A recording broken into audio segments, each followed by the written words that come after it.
Tunay po na na-appreciate ko yung prayer nyo para sa akin sa pagbabahagi ng mensahe na ito ng Panginoon.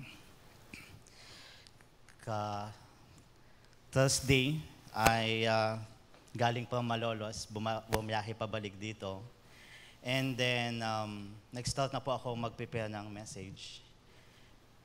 Then Thursday, karamdam ako na kumikirot yung dibdib ko, tapos hanggang likod. So, check ako ng BP ko, okay naman, 120/80. So, habang magka-chat kami ni Pastora, by the way, nasa Malolos po sila. Doon po sila nag-celebrate ng Christmas. Ni-request po namin sa CMT at na-aprobahan naman nila. Basta narito lang daw ako. So, yun, sabi ni Pastora,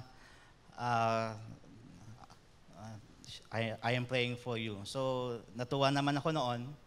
Kasi na-explain ko sa kanya, talagang nahirapan ako mag-prepare ng message dahil although my spirit is strong, willing, na-enjoy ko yung message, yung katawan ko naman, kasi masakit din yung balikat ko, hinahatak ako na humiga at matulog.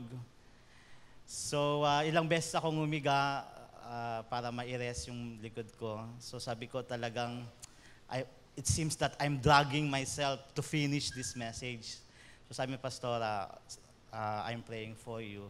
And then nung nag-check ako ng Facebook, I'm so happy to know na nag-post din si Pastor Dante doon sa ating FB page na let us pray for the message, let us pray for Pastor Ryan. Sabi ko, na-discern kaya ni Pastor Dante na parang I really needed a prayer yesterday, that time. So yun, salamat po sa mga nanalangin at praise God, natapos naman ang mensahe. At it's not about me, it's not about us, but it's all about God, the Lord, who will bring His message to us this morning. Amen po. So, mapagpalang araw ng linggo sa ating lahat. Nais kong batiin kayo ng maligayang Pasko dahil ilang araw na lang ay Pasko na. So sa araw po na iyon, ating inaalala at ipinagdaraos ang kapanganakan ng ating Panginoon at tagapagligtas na si Jesus upang parangalan natin ang Diyos sa Kanyang ginawang pagliligtas sa atin. Alam niyo po, marami po ang nagse-celebrate ng Christmas taon-taon. Ngunit, hindi naman nauunawaan o malalim na naiintindihan ang tunay na kahulugan niyon, kaya marami rin ang hindi nagiging handa sa kung paano ba ang katanggap-tanggap na pagdiriwang na iyon. Ano ba yung acceptable sa Diyos na pagdiriwang ng Kapaskuhan? Kaya po, isang pagpapala na maituturing natin dito sa ating simbahan na sa nagdaang 3 linggo, atin pong pinag-aralan ang salita ng Panginoon sa tema na how to prepare for Christmas. Kailangan po natin ito sapagkat yearly po ang celebration natin ng Christmas. So we do not want to miss yung tunay na kabuluhan ng Pasko at purihin ang Panginoon dahil tinuruan tayo sa nagdaang 3 linggo kung paano ba ang tamang pag-prepare para sa Kapaskuhan. Paano nga ba dapat pinaghahandaan ang araw ng Pasko? Una, you have to prepare to meet Jesus. Kailangan po iyon. Pangalawa, you have to prepare for miracles. At pangatlo, you have to prepare to be God's instrument. So itong 3 po na ito ay malaki ang maitutulong sa atin. Kung patuloy po natin na isa sa puso yung mga mensaheng napakinggan natin doon at itatanim natin sa ating isipan, ito ang magbibigay sa atin ng kahandaan sa pagse-celebrate ng Pasko. At sa umagang ito po, pag-aralan naman natin ang pang-apat na paraan upang mapaghandaan natin ang Pasko. At yun po ay to prepare for the greatest news. Ayan. Ito na po ang culmination na rin. So basahin po natin ang text na ating pag-aaralan sa Luke chapter 2 verses 1 to 20. Tayo po tayong lahat bilang paggalang natin sa salita ng Panginoon sa ating scripture reading. Babasahin ko po ito sa English Standard Version. Ang sabi po dito, "And in the same region, there were shepherds out in the field, keeping watch over their flock by night. And an angel of the Lord appeared to them, and the glory of the Lord shone around them, and they were filled with fear. And the angel said to them, 'Fear not, for behold, I bring you good news of great joy, that will be for all the people. For unto you is born this day in the city of David a Savior, who is Christ the Lord. And this will be a sign for you.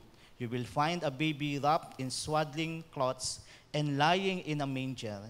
And suddenly there was with the angel a multitude of the heavenly hosts, praising God and saying, 'Glory to God in the highest, and on earth peace among those with whom he is pleased.' When the angels went away from them into heaven, the shepherds said to one another, 'Let us go over to Bethlehem and see this thing that has happened, which the Lord has made known to us.' And they went with haste and found Mary and Joseph and the baby lying in a manger. And when they saw it, they made known the saying that had been told them concerning this child.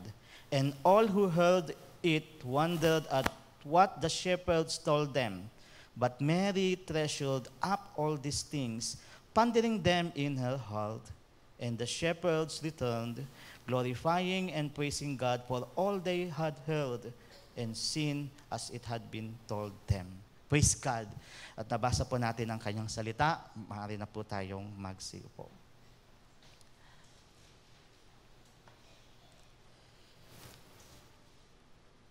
Naranasan mo na ba na makapagbahagi ng mabuting balita? So kung naranasan mo na po iyon, ilang beses na o ilang pagkakataon na naibahagi mo ang good news. Then, sa iyo pong pagbabahagi ng mabuting balita, may napansin ka ba na dahilan kung bakit may difficulties sa pagbabahagi niyon? Nagkaroon ka ba ng challenge? Nagkaroon ka ba ng difficulty sa pag-share mo na yon? Bakit? Anong reason? So, yun po ang magiging tanong natin. Isa sa magiging tanong natin ngayong umagang ito. What makes evangelization or the sharing of the good news difficult to do? Ayon po sa survey, ang isang pangunahing dahilan kung bakit nag-i-struggle ang isang Kristiyano sa pagbabahagi ng good news ay dahil sa fear of rejection. Siguro maaalala po natin yung isang mensahe natin tungkol dito. Natatakot ang isang Kristiyano na ma-ignore, matanggihan, o maipagtabuyan sa kanyang pagbabahagi ng good news sa ibang tao, kaya mas pinipili niya na huwag na lang ipangaral iyon. Agree po ba tayo doon? Ngunit, hindi po ba tayo nagtataka kung bakit ang isang mabuting balita, good news, ay tinatanggihan ng tao? Sa kabilang banda po kasi, people love receiving good news. Tama po ba? People love receiving good news. Example, kung ikaw po ay isang bagong graduate at nakapaghanda, nag-prepare to take a licensure exam, ano ang hinihintay mo? You are waiting for the result. You are waiting for that good news na nakapasa ka. Di po ba? O kaya, isang example pa, ikaw ay isang aplikante, nag-a-apply ng trabaho, in-interview ka at all the things, the requirements. Ang hinihintay mo ay yung sasabihin sa iyo ng HR, congratulations, natanggap ka sa trabaho. Hindi po ba?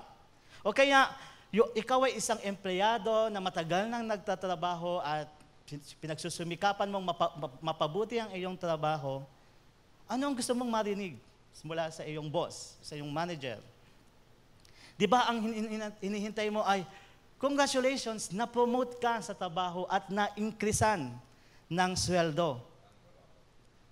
Na-increasean na-promote sa trabaho at na-increasean ng sahod. Okay. So, yun po ang ilang lamang reason at marami pang iba na mga bagay na nagsasabi na people love receiving good news. Kaya po, bakit kaya may mga tao na they don't want the good news from the Bible? Actually, above all those good news, ang katotohanan nga ay ang gospel ng Panginoong Jesus, ang greatest news na maaring matanggap ng isang tao sa tanang buhay niya kung siya ay handa lamang sa pagtanggap niyon, sapagkat eternal life ang ino-offer ng mensahe niyon. Hindi lang mang po promotion sa posisyon sa trabaho at increase sa sahod. Hindi lang pagkapasa at pagkakaroon ng lisensya, kung hindi eternal life ang kakakibat ng good news na yun. So kung ganoon nga, again, bakit may mga tao na inaayawan o hindi pinahahalagahan ang good news na sinusubukang maibahagi sa kanila? Bakit? Ang simpleng sagot po doon ay hindi sila ready na makatanggap ng great news. Hindi sila handa na makatanggap ng greatest news na mapapakinggan nila sa tanang buhay nila.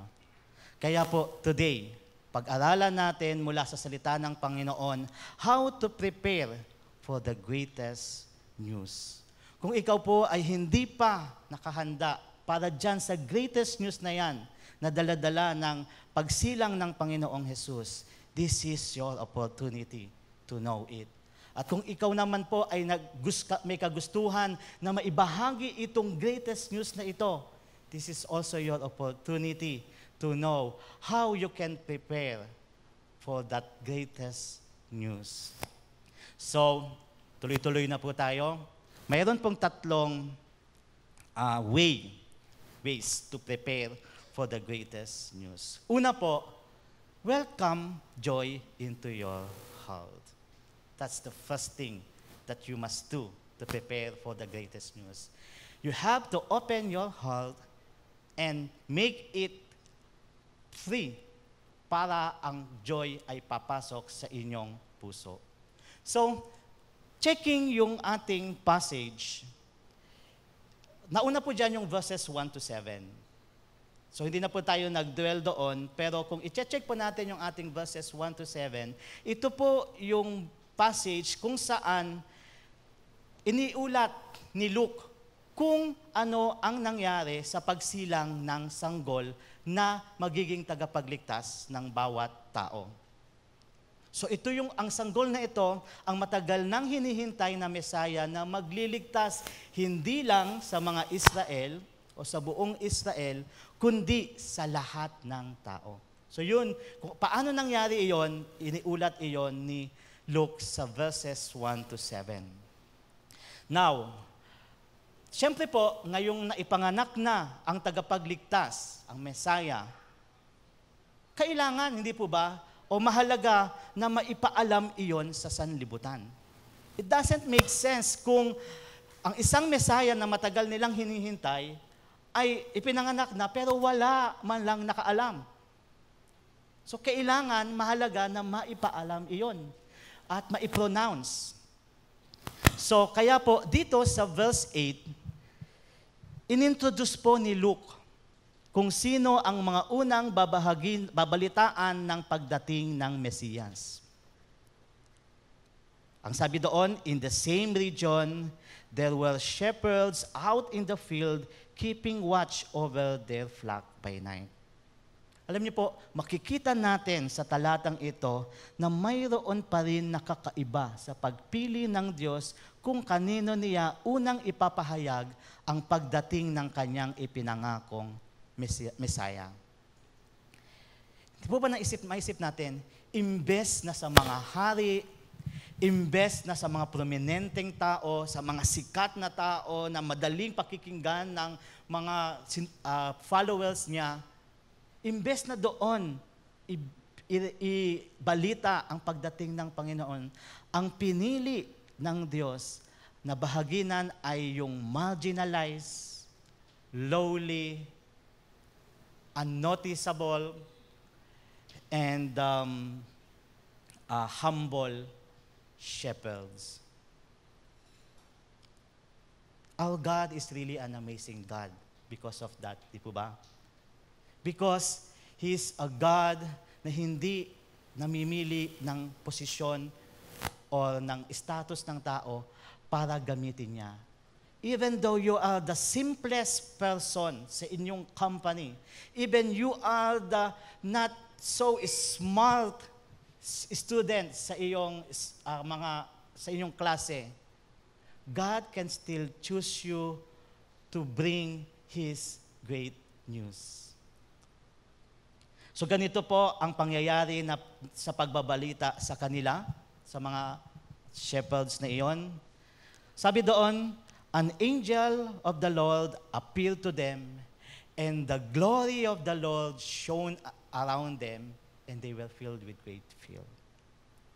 Dito po, maganda po itong tingnan natin, mayroong dalawang important observations na dapat nating mapansin sa text na ito. Ano po iyon? Una po, yung salita na an angel of the Lord, o yung phrase na an angel of the Lord. Yun ang nag-appear sa kanila. In the Old Testament, at sa mga people of God, angels were known, especially by the Jews, to be messengers of God. Kapag mayroong nag-appear sa iyo na angel, meron siyang mensaheng dala. It's either judgment from God, or curse, sumpa, or blessing from God. Ba? Mabasa po natin in the Old Testament. Angel ang nag-appear kay Abraham. Angel ang nag-appear sa mga Israelites para parusahan sila ng Diyos. Angel ang ipinapadala ng God to send His message. So that's the point of Luke. Merong message na dala-dala ang angel na ito sa pag-appear nila. Then, ang isang observation pa ay yung the glory of God shone around them. Pinagsama ito ni Luke dito sa statement na ito.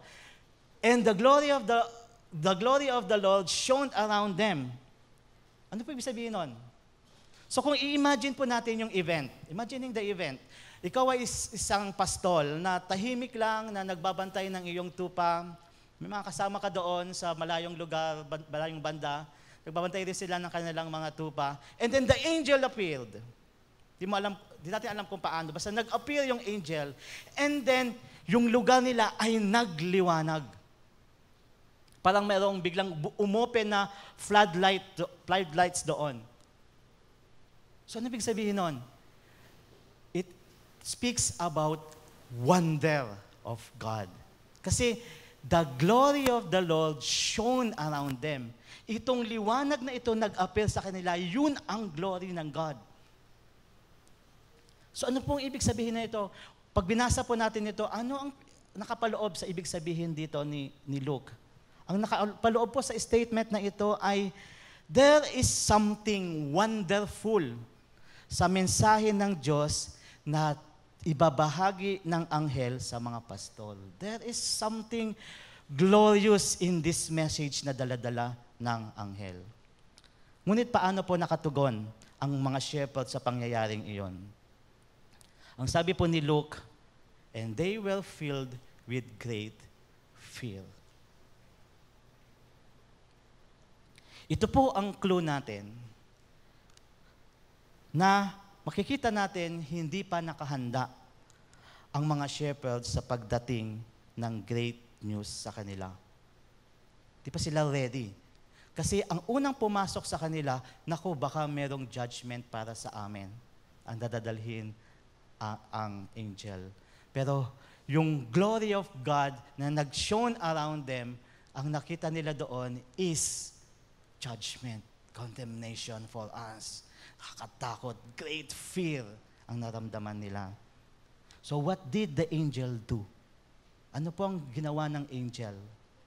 In verse 10, ang sabi niya, fear not.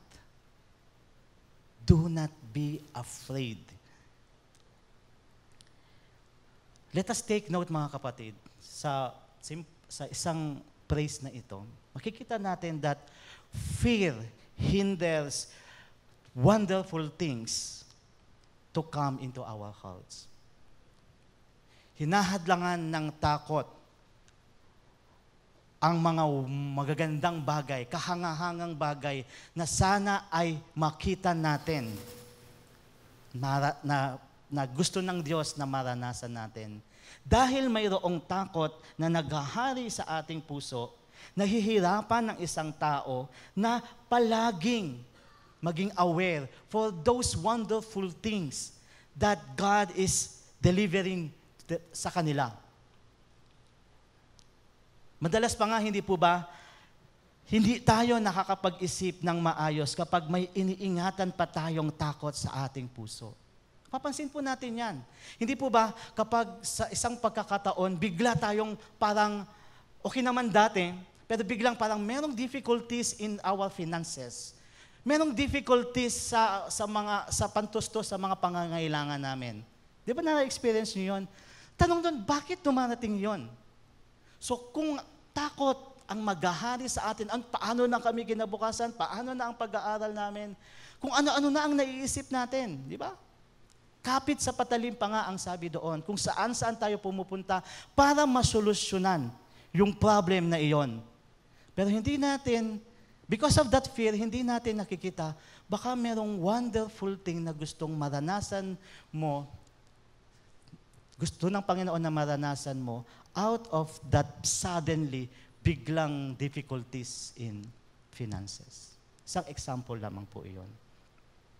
Kaya po, ang unang binanggit ng anghel sa mga pastol, matapos nilang maramdaman yung great fear, ay sinabihan sila, do not be afraid. Fear not. Alisin na ninyo sa inyong puso ang takot na iyan. Question, bakit hindi dapat matakot ang mga shepherds sa pangyayaring iyon? Yun po ay dahil, ito po makita po sa susunod na sinabi dito sa sinabi ng anghel na ito, dito sa verse 10. For behold, yung for dyan, this is the reason. This is my reason bakit huwag kayong dapat matakot. And yung behold, makinig kang mabuti.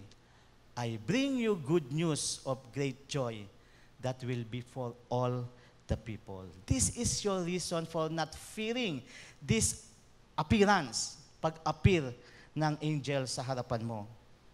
So this is it. Sinabihan po sila ng anghel na huwag nang matakot dahil may dala-dala siyang great news. That news that he brings is not about judgment or condemnation, but good news of great joy. Kaya wala silang dapat ikatakot. Kita po natin yung solusyon kagad na nandoon. Great fear and the great joy. And this great joy will overcome your great fear. Now, what makes it a good news of great joy? Ano magsasabi na good news of great joy yon? In verse 11, sinabi pa rin ng anghel yon, clarify pa rin niya, for, so ibig sabihin, ito yung reason niya doon sa sinabi niya sa verse 10. For unto you is born this day in the city of David a Savior, He is Christ the Lord. Amen. Purihin ng Panginoon sa statement na ito. Now, how wonderful is this statement? Magbigay po ako ng isang illustration. Naranasan mo na po ba na mapangakuan ng something na ibibigay sa iyo pero in the future pa? So, halimbawa, yung anak mo, Ma, sa birthday mo, ililibre kita sa mamahaling restaurant. Promise. O kaya, Pa, kapag nakapag-ipon na ako, ipapasyal ko kayo ni Mama sa ibang bansa. So, i-expect natin yun, di po ba? A promise in the future pa. So habang nagdadaan ng panahon, iniisip natin yun, ay pinangakuan ako ng aking anak ng ganito, ng ganyan.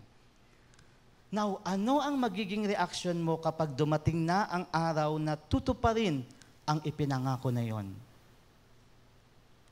Joy, di po ba? Matutuwa, magagalak ang iyong puso that finally, narito na kami ng aking anak at namamasyal sa New Zealand. Tinupad na niya ang kanyang pangako. So we can imagine, mga kapatid, the joy na umusbong sa puso ng mga shepherd na yon at sinisipa na yung great fear na nasa puso nila nang marinig nila kung ano ba ang good news of great joy na yon. For unto you is born this day in the city of David a Savior, is Christ the Lord. The city of David, minention ito ni Luke because iyon yung promised place kung saan isisilang ang Messiah. Binabantayan nila yon. Sa pagsilang ng sanggol, nagsasabi ito na tunay na naging matapat ang Diyos sa ipinangako niya. Tinupad ng Diyos ang pangako niya at ipinadala ang Messiah. Siya ang magre-rescue sa kanila sa lahat ng area na kailangan nila ng rescue. Good news of great joy. Sinabi rin na He is the Christ, which means the anointed one of God. Siya ay galing mismo sa Diyos at ang dala-dala niya ay authority na galing mismo sa Panginoong Diyos. And He is also the Lord, Panginoon ng lahat ng tao. Hindi lang basta anointed one, but He is God in the flesh at Panginoon nilang lahat. So that is the good news of great joy. Kaya po yung lahat ng pangyayari sa verses 1 to 7, maganda pong basahin na yun at pagmuni-munihan natin. All those things na nangyari sa pagsilang ng sanggol, may purpose po lahat iyon. At ang purpose niyon is to bring great joy sa sanlibutan at sangkatauhan.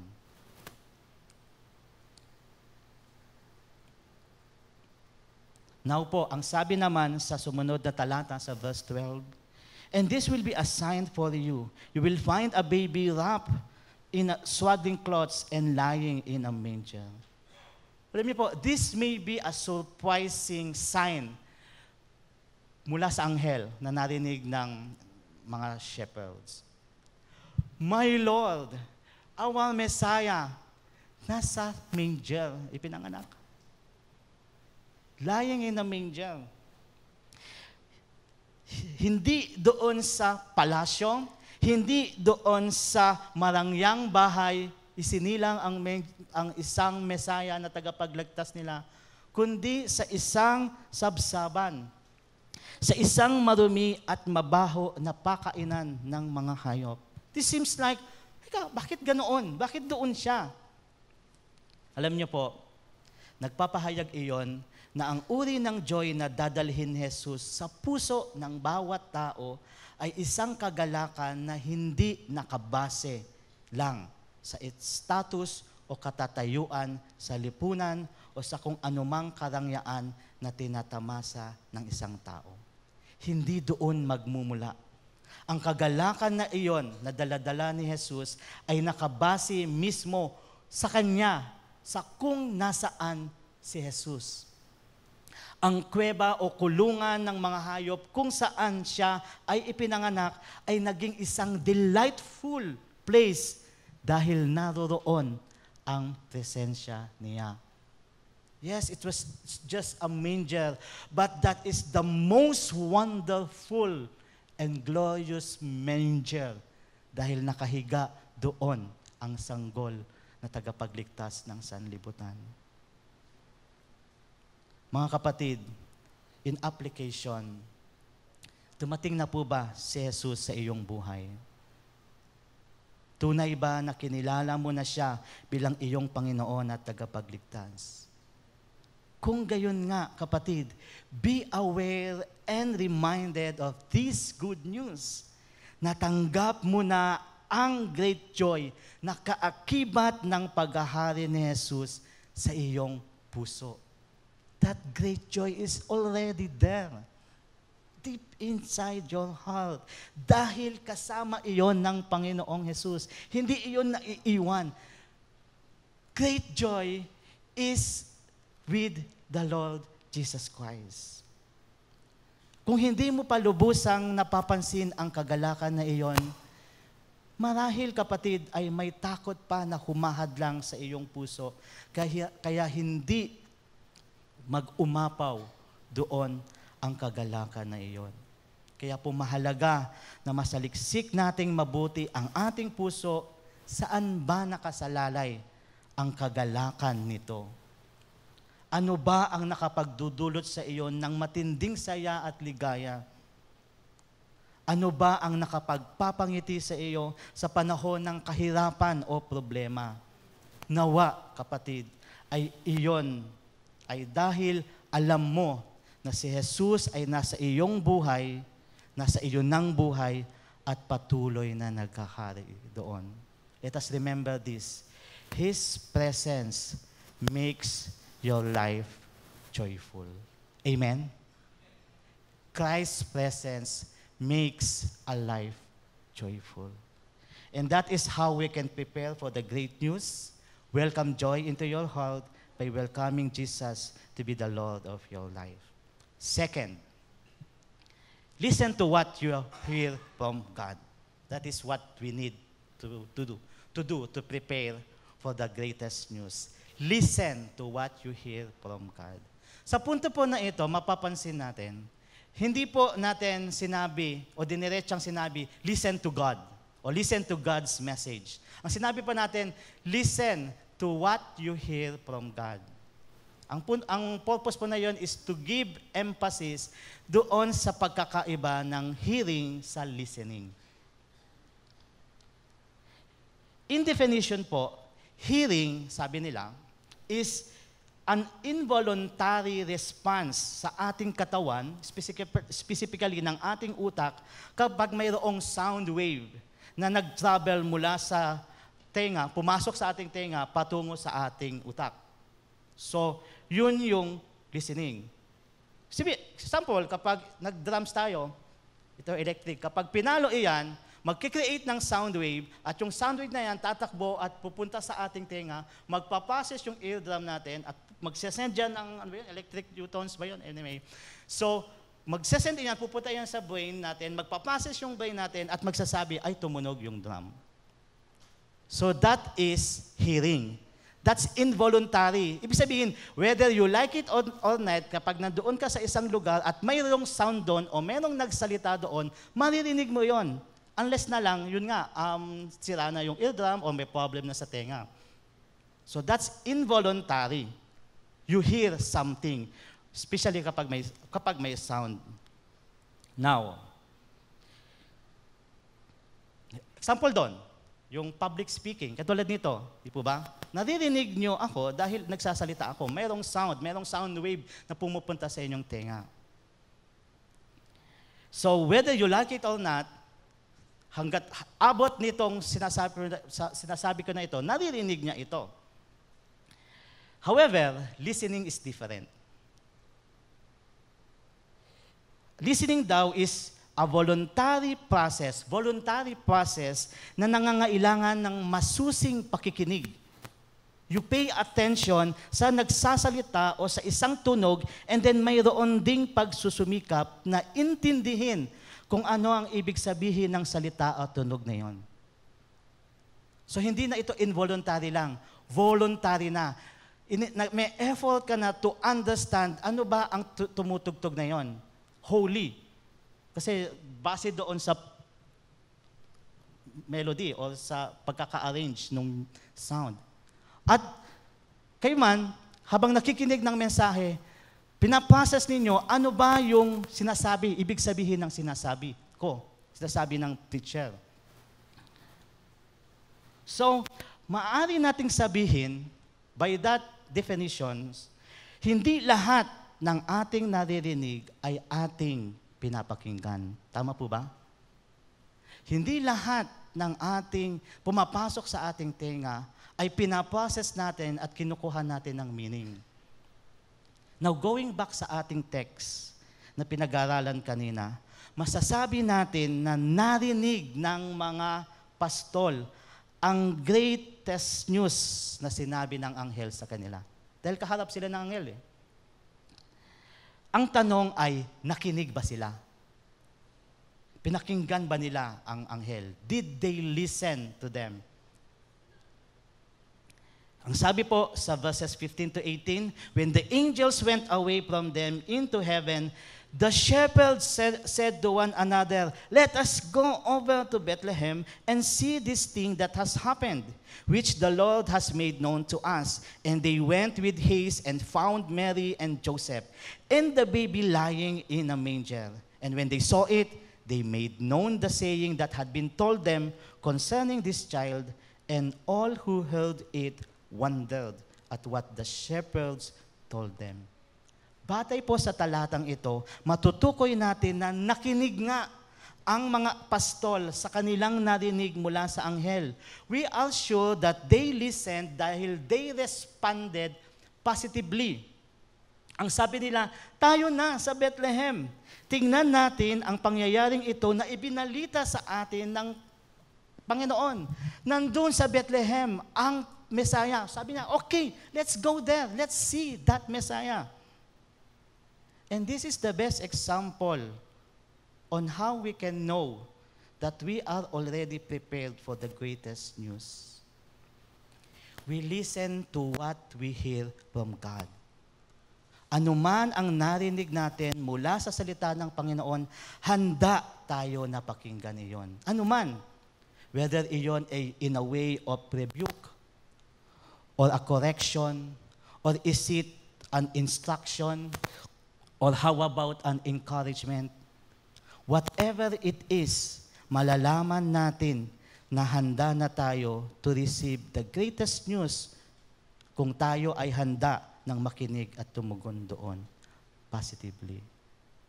Pumunta ka sa isang tao at sinabi mo sa kanya, alam mo ba mahal ka ng Diyos?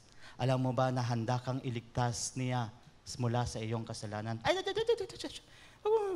huwag mo pag-usapan yung bagay na yun. It means that person is not yet ready to receive the greatest news dahil narinig niya but he is not willing to listen. Question, what if hindi willing ang isang tao na makinig at tumugon sa kanyang narinig na salita ng Diyos? What if wala siyang balak na mai-apply sa buhay niya ang mga iyon? Narinig niya ang isang mensahe, pero wala siyang willing na i-apply iyon sa buhay niya. Ganito ang sabi ni James sa James 1:22-23. But be doers of the word, and not hearers only, deceiving yourselves. For if anyone is a hearer of the word and not a doer, he is like a man who looks intently at his natural face in a mirror. For he looks at himself and goes away and at once forgets what he was like. Ang sabi po ni James dito sa text na ito, kung ang isang tao daw ay hearer lang ng salita ng Diyos, tagapakinig lang ng salita ng Diyos, at hindi siya handang makinig doon at tumugon positively sa sinasabi niyon, niloloko lang niya ang kanyang sarili. Dinadaya lang niya ang kanyang sarili. Nagbigay siya ng illustration. Kung ang isang tao raw kasi ay haharap sa salamin at pagkatapos na makita ang sarili doon, ay aalis na lang at wala man lang balak na ayusin kung anuman ang marumi sa mukha na nakita niya o hindi maayos sa kanyang pananamit, that person is just deceiving himself or herself. Okay lang, wala naman akong dungis sa aking ilong, pero ang dumi-dumi na ng ilong. Ay, okay lang, wala naman akong problema sa mata ko, pero ang laki-laki na ng morning glory doon. That person is just deceiving himself or herself. At ang malala pa roon, ipinapahamak pa niya ang kanyang sarili. Binabalaan na tayo ng salita ng Panginoon, kapag tutungo ka dyan, mapapahamak ka. Minsan ang tao, ini-ignore na lang iyon, gumagawa ng mga reason, gumagawa ng justification to tell to himself or herself, I'm fine.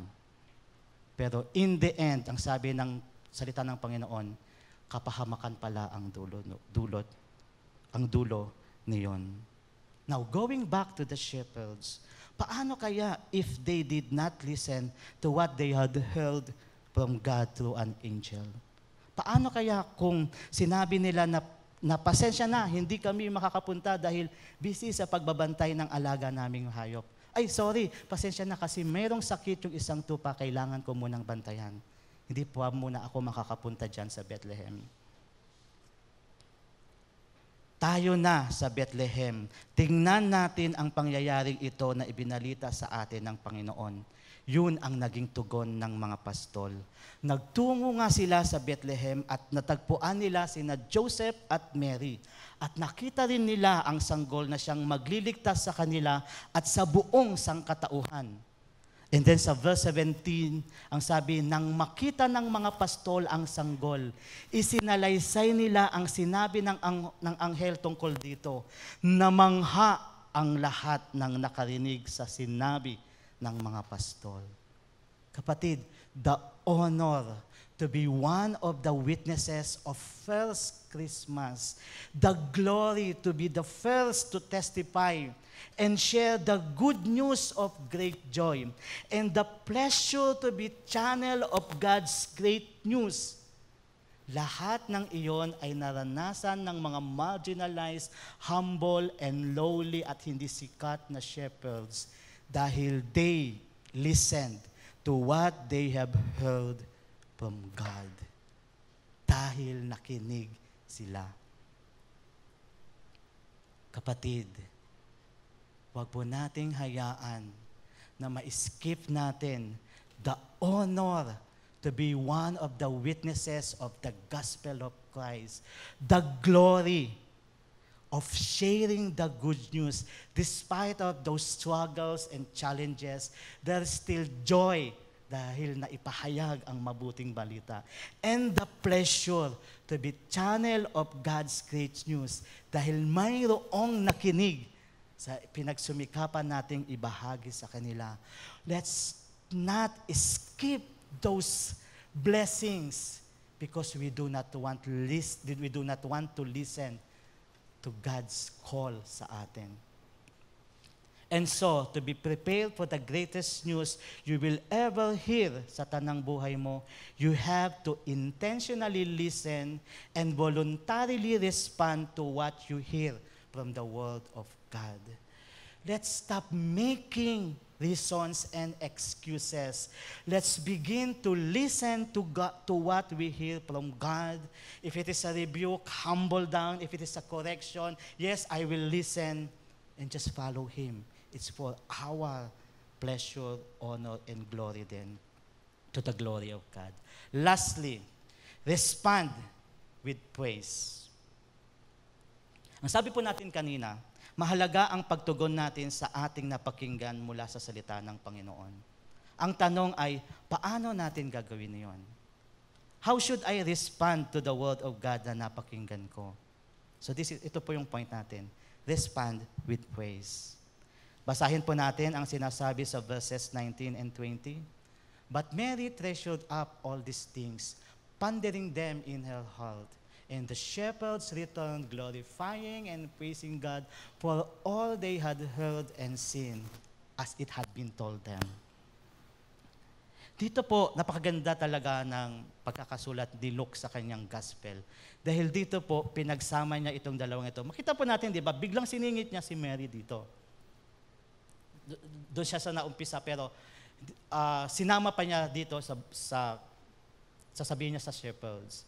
Probably to show the difference ng kung paano nag-respond si Mary sa pangyayaring iyon at kung paano nag-respond ang shepherd sa narinig nila at naranasan nila. Ang response po ni Mary, this is her response of praise, is she treasured up all these things and she ponders on it. Di po ba maganda na minsan din kapag nakaranas tayo ng kahangahangang pangyayari mula sa Panginoon, ang ating pinakaunang gagawin ay pagmuni-munihan iyon. Pagmuni-munihan at pag-isipan kung gaano naging mabuti ang Panginoon sa atin. And then ingatan at pahalagahan iyon sa ating puso.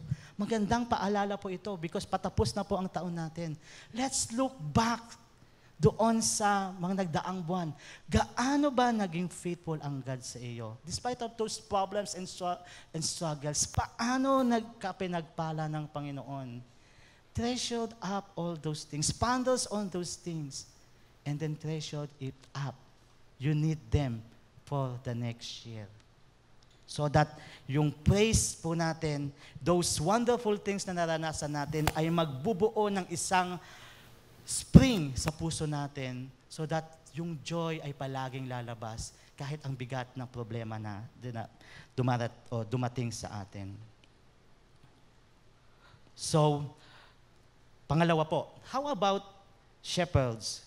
Ano ang response nila na papuri?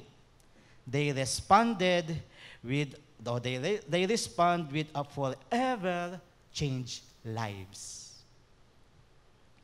After that extraordinary event, the lives of the shepherds had never been the same.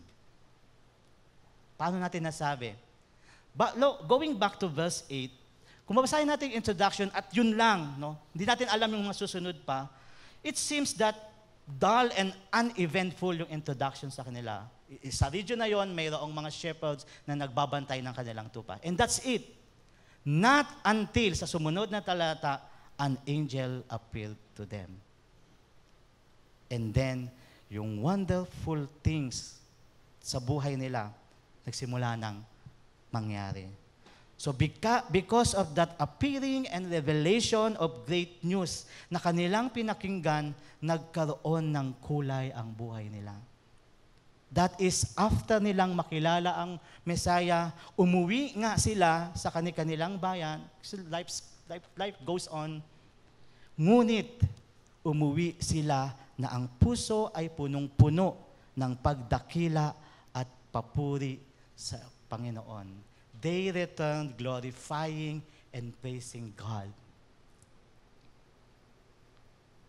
Kapatid, nais mo bang malaman kung paano ka makakatugon ng may pagpupuri sa Panginoon dahil sa greatest news na iyong natanggap?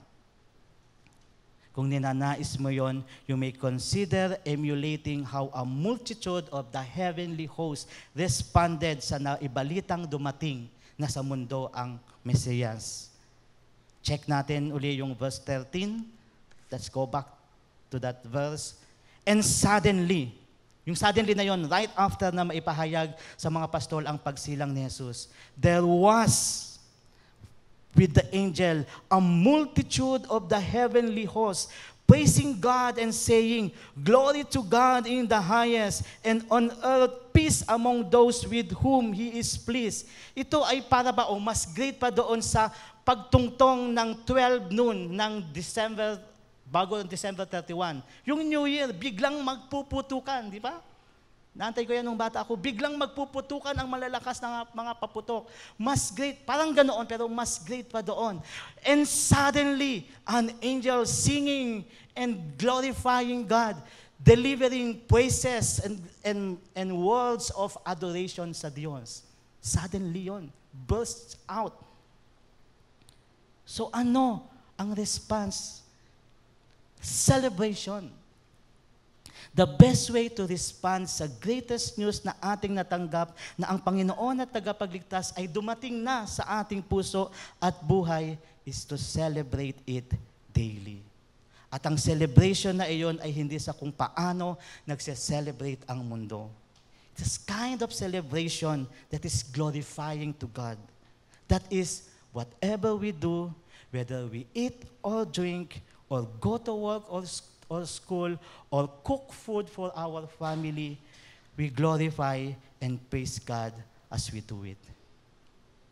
Gayon din naman, ang celebration na iyon ay hindi humuhupa sa ating puso at tumitigil sa ating buhay sapagkat naghahari na rin ang kapayapaan sa ating puso, knowing that God is pleased with us as we aim to do His will in each day of our lives. Matapos nilang mamit ang isinilang na tagapagligtas, the shepherds went home, glorifying and praising God for all they had heard and seen as it had been told them. My prayer, mga kapatid, my beloved brethren, ay ang bawat isa sa atin na uuwi sa kanya-kanyang tahanan ay uuwi na nagpupuri sa Diyos at nagpapahayag ng kanyang kadakilaan sa lahat ng kanyang makakasalumuha, hindi lang ngayon, kundi sa araw-araw ng kanyang buhay. That is our prayer for you, and may the Lord fulfill it sa iyong buhay. So this concludes the sermon for today. Nakumpleto na po natin ang 4 na paraan upang ating mapaghandaan ang pagdating ng araw ng Kapaskuhan. Mula sa 3 paraan na ating napag-aralan, idagdag natin ito para sa preparation natin. And to do that, to prepare for the greatest news, welcome joy into your heart, dahil ang purpose ng pagdating ni Jesus ay dalhin ang joy ng Panginoon sa puso ng bawat tao. Pangalawa, listen to what you hear from God upang masunod mo ang kalooban niya. At pangatlo, respond with praise. Ang Christmas is nothing else but for the glory of God as we praise Him. God bless us all. Sumaatin nawa ang ligaya ng Pasko. Merry Christmas to all.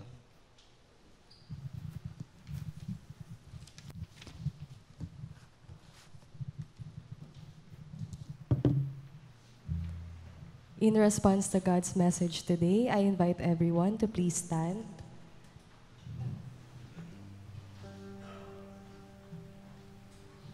And as we sing this song, may we be reminded that Jesus Christ is the reason for this season. Hindi yung mga gifts o kung ano man na pangyayari sa buhay na hinihintay natin, kundi siya ang natatanging dahilan kung bakit tayo nag-celebrate this Christmas.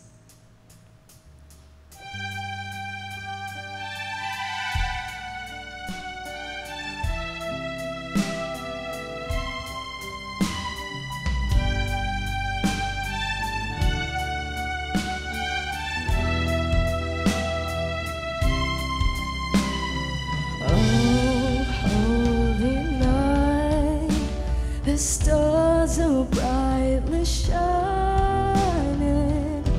It is the night of our dear Savior's birth.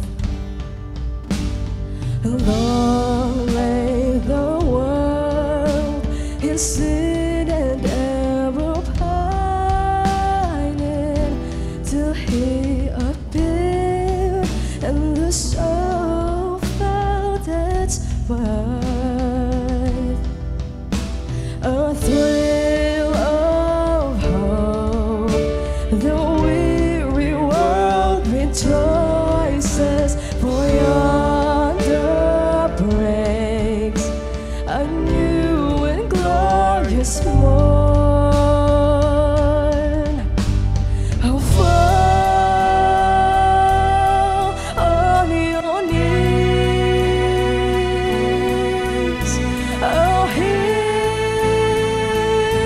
the angel voices. Oh, night divine. Oh, night when Christ was born.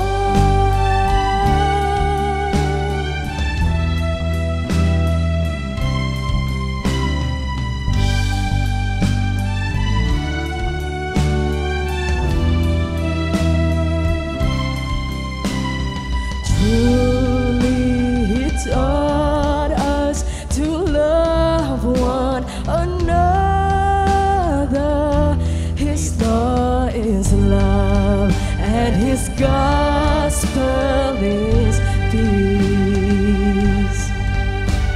All chains He shall break, for the slave is our brother, and in His name all oppression shall cease. Sweet hymns of joy in grateful chorus raise we, let all within us praise His holy name. Oh, Christ is the Lord. Oh, praise His name forever. Oh, now and glory evermore, evermore proclaim His power and glory evermore, evermore proclaim.